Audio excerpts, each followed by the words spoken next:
You ask Tiger to calculate. This deals with finding the midpoint between 2 points. The midpoint between the 2 points is negative 18, 69.5. Let's solve it step by step. Plot the 2 points and calculate the midpoint using the formula. The coordinates of point 1 are, x1 equals negative 60, y1 equals 78. The coordinates of point 2 are, x2 equals 24, y2 equals 61. PM represents the midpoint of the 2 points.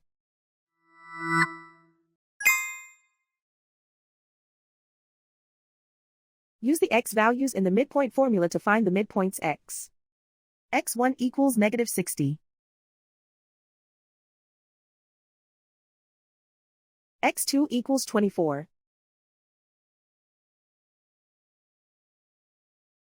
Simplify the arithmetic.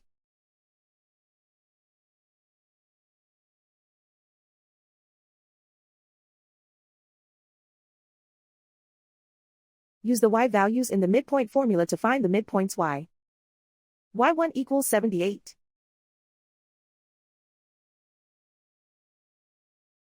y2 equals 61.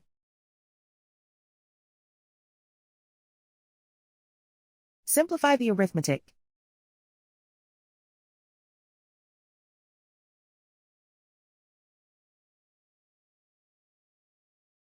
And so, the midpoint is, negative 18, 69.5.